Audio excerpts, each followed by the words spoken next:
தாண்டவங்களை பற்றி சொல்லிட்டு வரேன். முதல்ல 5 விதமான தாண்டவங்கள் நம்ம 5 சபைகள்ல இருக்குன்னு சொல்லிட்டு வந்தோம். பொன்னம்பலம் அங்க ஆனந்த தாண்டவம், மதுரையில் சுந்தர தாண்டவம் அல்லது சந்தியா தாண்டவம், திருவாலங்காட்டில் ஊர்த்துவ தாண்டவம், திருநெல்வேலி தாமிர சபையில் முனி தாண்டவம், குற்றாலத்தில் சித்திர சபையில் திரிபுர தாண்டவம், இப்படி 5 தாண்டவம் இருக்கு அப்படிங்கிறத சொல்லியிருக்கோம். முதல்ல ஆனந்த தாண்டவத்தை பற்றி சொல்லிட்டோம். ஆனந்த தாண்டவங்கிறது சிதம்பரத்தில் வியாக்கிரபாதருக்கும் பதஞ்சலி முனிவருக்காக வேண்டி அவர்கள் தவம் மேற்கொண்டதுனால அவங்களுக்காக வேண்டி எம்பெருமான் ஆடியது. அது இந்த பிரபஞ்சத்தினுடைய தோற்றத்துக்காக செய்யப்பட்ட நடனம்.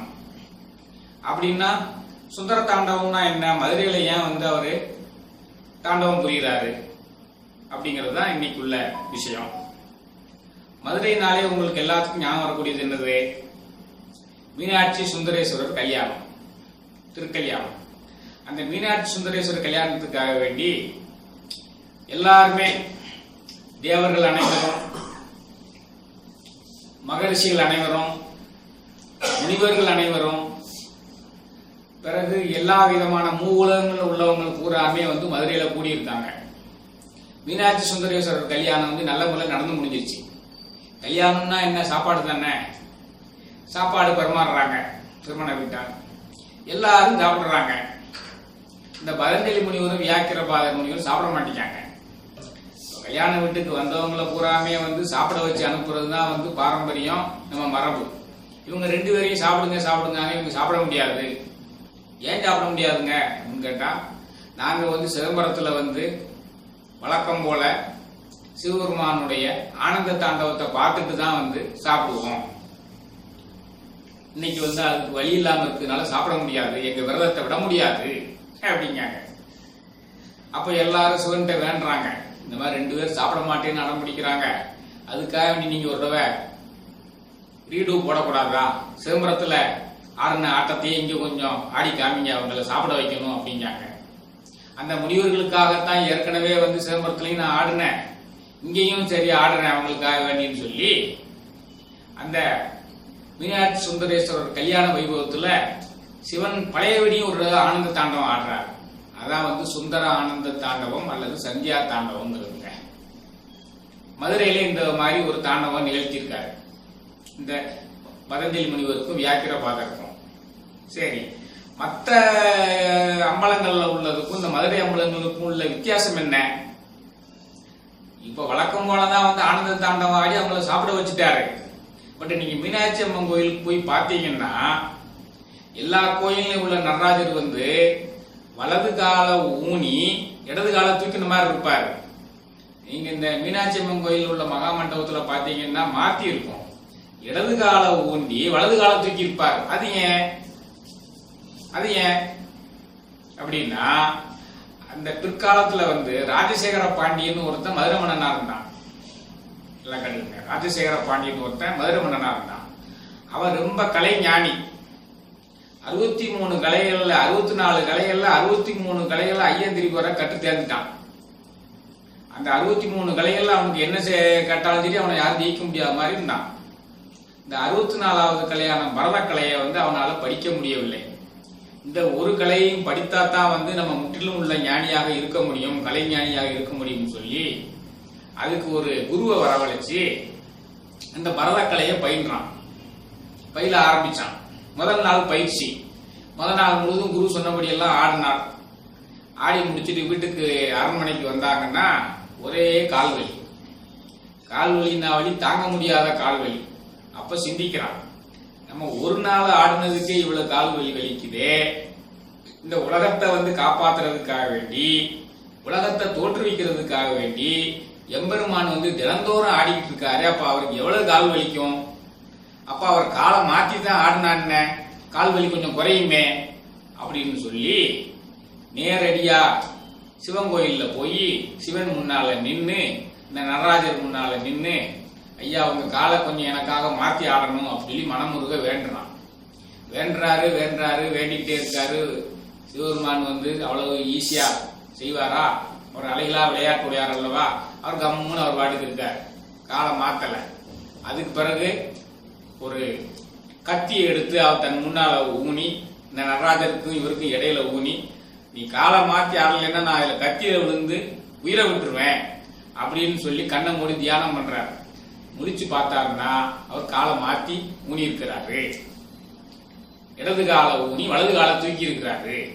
அதனாலதான் மதுரையில மட்டும் நடராஜர் வந்து இடது காலை ஊண்டி வலது காலை தூக்கி வைத்திருப்பாரு. நீங்க இதை பார்க்கக்கூடியதா இருக்கும். ஆக இந்த மாதிரி நம்மளுடைய முனிவர்களை சாப்பிட வைப்பதற்காக மீண்டும் ஒரு ஆனந்த தாண்டவத்தை ஆடினாரு. தன்னுடைய பக்தனான ராஜசேகர பாண்டியனுடைய கோரிக்கையை ஏற்று காலை மாற்றி ஆடினாரு. இந்த சம்பவங்கள்லாம் நடைபெற்ற இடம்தான் வந்து மதுரை சுந்தர தாண்டவம். அப்ப இந்த சுந்தர தாண்டவத்தை பத்தி திருமந்திரம் என்ன சொல்லுது? இந்த சுந்தர தாண்டவத்தால நடந்த காரியங்கள்லாம் என்ன? இறைவன் வந்து நடனம் புரிகிறாருன்னா அதுல ஏதாவது வந்து காரியங்கள் ஆகும். அவர் தினந்தோறும் நடனம் புரிகிறதுனாலதான் வந்து இந்த உலகம் எல்லாம் இயங்கிக்கிட்டு இருக்கு. உலகத்துல இயங்கக்கூடிய நல்வினை தீவினைகள் அனைத்துக்கும் காரணமே வந்து அவருடைய திருநடனம் தான். நல்லா தெரிஞ்சுக்கிடுங்க. அப்போ இந்த மதுரையில நடந்த சுந்தர தாண்டவம் அல்லது சந்தியா தாண்டவத்தால நாட்டுக்கு என்ன நன்மை விளைந்தது அப்படிங்கிறதுக்கு திருமந்திரத்துல வந்து 5 பாடல் இருக்குது. 5 பாட்டை விளக்கி சொல்லிக்கிட்டே இருந்தாச்சுன்னா இந்த பதிவு வந்து 1 மணி நேரத்தை தாண்டி போயிருக்கும்னால அதுல உள்ள முக்கியமான 2 அந்த எஃபெக்ட் என்ன வந்து கன்க்ளூஷன் இந்த தாண்டவத்தினால அப்படிங்கறத மட்டும் இப்ப சொல்றதுக்காக அந்த 2 பாட்டை மட்டும் எடுத்திருக்கேன். அந்த 2 பாட்டை வந்து இப்ப சொல்றேன், என்னுடைய விளக்கத்தையும் சொல்றேன். சுந்தர தாண்டவத்தினுடைய மதுரையில் நடந்த சுந்தர தாண்டவத்தினுடைய விளைவுகள் நன்மைகள் என்ன அப்படின்ட்டு. சக்திகள் 5 சிவபேதம் தானைந்தும், சக்திகள் 5 சிவபேதம் தானைந்தும், முக்திகள் 8 முதலாம் பதம் 8, சித்திகள் 8 சிவபதம் தான் 8, சக்திகள் 8 ஈசன் தொல் நட மாடுமே. இந்த ஈசன் நடனத்தால என்னென்ன கிடைத்தது? முதல்ல சக்திகள் 5 விதமான சக்திகளை தோற்றுவித்தான். 5 விதமான சக்திகள் என்றால் என்ன? பராசக்தி, ஆதிசக்தி, இச்சாசக்தி, ஞானாசக்தி, கிரியாசக்தி. இந்த 5 விதமான சக்திகளை உலகத்துக்காக வேண்டி தோற்றுவித்தார். சக்திகள் 5 சிவபேதம் தான் 5 சிவனுடைய அம்சங்களான 5 கடவுள்களை தோற்றுவித்தார். பராசக்திக்கு பரமசிவன், ஆதிசக்திக்கு ஆதிசிவன், இச்சாசக்திக்கு கருணாகரன், ஞானசக்திக்கு நாதமூர்த்தி, கிரியாசக்திக்கு விந்துமூர்த்தி என்ற 5 கடவுள்களை தோற்றுவித்தார். அதான் சக்திகள் 5 சிவபேதம் தான் 5. முக்திகள் 8 விதமான வகையில நம்ம வந்து முக்தி அடையலாம். அவங்களுடைய முயற்சிக்கு தகுந்தபடி அந்த பதவிகள் கிடைக்கும், முக்தியான பதவி கிடைக்கும். முக்தியில் உள்ள 8 வகைகளையும் உண்டாக்கினான். சாலோபம் அப்படின்னா இறைவன் இருக்கக்கூடிய உலகத்திலேயே கொண்டு நம்ம வாழ்வதற்குரிய வாய்ப்பை பெறுவது சாலோபம். சாமீபம் இறைவனுக்கு அருகிலேயே இருந்து திருத்தொண்டு புரிவது சாமீபம். சாரூபம் இறைவனுடைய வடிவமாவே மாறிவிடுவது, அவர்களுடைய பக்தி நிலைக்கு தகுந்தபடி இது கிடைக்கும். சாயுச்சியம் அந்த ஒளித்தன்மையுடன் கடவுளாகவே மாறிவிடுவது. அதே போல சிவன் முக்தி, அதிகார முக்தி, போகமுக்தி, லயமுக்தி, இந்த 8 வகையான முக்திகள் இருக்கின்றன. சிவன் முக்தி என்பது சிவனில் 2 கலப்பது. அதிகார முக்தி என்பது அது அந்த பக்தியில் அந்த நிலையை அடைந்தால் சிவன் செய்யக்கூடிய காரியங்கள் அனைத்தும் செய்யலாம். போகமுக்தி என்பது சிவ இன்பத்தை அனுபவிக்கலாம். லயமுக்தி என்பது திருமூலர் இருந்த மாதிரி சிவலயத்திலேயே இருக்கலாம். ஆக இந்த 8 விதமான முக்திகளையும் அவன் தோற்றுவித்தான். அதான் வந்து முக்திகள் 8 முதலாம் பதம் 8 பரமசிவனுடைய அமைச்சரவையில் வந்து 8 மந்திரிகள் தான் வந்து பெர்மனன்ட் ஆனவங்க. அதான் முதலாம் பதம் 8. புரியுற மாதிரி சொல்லணும்னா அவங்களுடைய பரமசிவனுடைய அமைச்சரவையில் இருக்கக்கூடிய முதலாம் பதம் 8 முதன்மை பதவிகள் 8. அந்த முதன்மை பதவிகள் என்ன? கணபதி, குமரன், நந்தியம்பெருமான், சண்டீஸ்வரர், ருத்ரன், அரி, அயன், இந்திரன். இந்த 8 பேர் தான் வந்து அந்த முதலாம் பதவியில் உள்ளவர்கள், அதை தோற்றுவித்தார். முக்திகள் 8, முதலாம் பதம் 8, சித்திகள் 8. அந்த யோக கலையை பயின்று வருபவர்களுக்கு 8 விதமான சித்திகள் கிட்டும். 8 விதமான சித்திகள். ஒன்னு அனிமா. அனிமான்னா அணுவை விட சிறிய உருவமாக எடுத்தல். மகிமா, மிகப்பெரிய உருவம் எடுத்தல். லகுமா, மிக காற்றை விட மெதுவாக இருத்தல். லகுமா. கரிமா, மலையை போல பெரிதாக இருத்தல், கனம் மிகுந்ததாக இருத்தல். பிராப்தி, எல்லா உருவங்களிலும் இருத்தல். பிராப்தி. பிராகாமியம். பிரகாமியம்னா கூடு விட்டு கூடு பாய்ந்து பிற உடல்களில் போய் செய்யக்கூடிய ஒரு வித்தை பிரகாமியம். ஈஸ்வரம், கடவுள் தன்மை ஆகுதல். வசியம், பிறரை வசியப்படுத்தல். இந்த விதமான 8 விதமான சித்திகளையும் தோற்றுவித்தான். அதான் சித்திகள் 8, சிவபதம் தான் 8. சிவனுடைய அம்சங்கள் 8. சிவனுடைய சிவபதம் என்பது சிவனுடைய கூறுகள். எங்கெல்லாம் சிவன் இருக்கிறான்? 50 பூதங்களில் இருக்கிறான். நீர், நிலம், நெருப்பு, காற்று, ஆகாயம் 5. சந்திரன், சூரியன் 5, 2, 7. நம்ம உயிர்கள்ல பூரா இருக்கிறான் 8. அப்ப சிவபதம் 8. இந்த 8 விதமான சக்திகளையும் அவன் சிவனுடைய அம்சங்களையும் தோற்றுவித்தான். சிவபதங்களை தோற்றுவித்தான். அதற்கு இணையான சக்தியையும் தோற்றுவித்தான். சக்திகள் 8. ஈசன் தொல்நடம் மாடுமே. இந்த 8 விதமான சிவனுடைய கூறுகளுக்கு 8 விதமான சக்திகளையும் தோற்றுவித்தான். இவையெல்லாம் இந்த சுந்தர தாண்டவத்தின் மூலமாக இறைவன் உண்டாக்கியவை. மற்றொரு பாடல். மற்ற வேற என்னென்ன உருவாக்கினா? மேகங்கள் 7. மேகங்கள் 7 விதமான மேகங்களை உண்டாக்கினான். 7 விதமான மேகங்கள் தெரிந்து கொள்ளுங்கள். சம்வர்த்தம், மாவர்த்தம், புஷ்கலாவர்த்தம், சங்காரித்தம், துரோணம், காலமுகி, நீலவர்ணம் அப்படிங்கிற 7 விதமான மேகங்களை தோற்றுவித்தான். மேகங்கள் 7. விரிகடல் தீவேலும் 7 விதமான கடல்களை உண்டாக்கினான். 7 கொள்ளாம அவர் கண்ட இருங்கடல் தான் திருநாவுக்கரசர் சொல்றாரு. அதே மாதிரிதான் இந்த 7 விதமான கடல்களை உண்டாக்கினான். 7 விதமான தீவுகளை உண்டாக்கினான். 7 விதமான தீவுகள் அனைத்தும் அவனால் படைக்கப்பட்டவைதான். 7 விதமான தீவுகள்: நாவலந்தீவு, சாகத்தீவு, குசத்தீவு, கிரௌஞ்சத்தீவு, சன்மலித்தீவு, கோமேதகத்தீவு, புஷ்கரத்தீவு என்ற 7 விதமான தீவுகளை அவன் உண்டாக்கினான். அதான் மேகங்கள் 7, விரிகடல் தீவு 7, தேகங்கள் 7. தேகங்கள் 7 கொள்ளாம ஒரு ஊழி படைத்தன அப்படின்னு திருநாவுக்கர் சொல்றாரா இல்லையா? அதான் 7 விதமான உடம்புகளை தோற்றுவித்தான். தேகங்கள் 7. தாவரங்கள், நீர்வாழ்வன, ஊர்வன, பரப்பன, நாற்கால் உயிரினங்கள், மக்கள், தேவர்கள் என்ற 7 விதமான உடம்புகளை உண்டாக்கினான். அதான் தேகங்கள் 7உடன் சாந்திகள் தாம் 7. தேகங்கள் 7 உண்டாக்கினான்.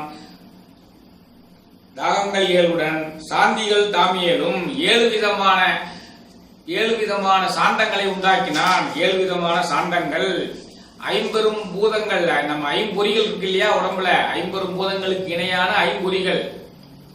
கண், காது, நாக்கு, மூக்கு, இந்த மாதிரி மெய், இந்த மாதிரி 50 பூதங்களுக்கு இணையான 5 புலன்கள். அவைகளால் உண்டாகக்கூடிய இன்பங்களை துறந்து சாந்தமடைதல், அதான் கலா சுத்தி 5. கர்ம வினைகளை துறந்து சாந்தமடைதல், கர்ம சுத்தி 1. ஆணவ சுத்தி 1, ஆணவத்தை விட்டொழித்தல். ஆக இந்த 5 விதமான சுத்திகளையுமே உண்டாக்கினான். இவை எல்லாமே இந்த தாண்டவத்தினால உண்டது. தேகங்கள் 7, சிவபாஸ்கரன் 7, தாகங்கள் 7உடன் சாந்திகள் 7 ஆகின்ற நந்தியடி கீழடங்குமே. இந்த ஆனந்த சுந்தர ஆனந்த தாண்டவத்தினால் உண்டானது. சிவபாஸ்கரன் 7னா 7 விதமான சூரியன்கள். 7 விதமான சூரியன்கள். உலகத்துல 7 சூரியன் இருக்குன்னு நினைச்சிடக்கூடாது. நம்ம கண், காது, மூக்கு, நாக்கு, மெய் இந்த தத்துவங்களுடன் சேர்ந்து மனமும் புத்தியும் சேர்ந்தால் 7 வரும். அதத்தான் 7 சூரியங்கள்.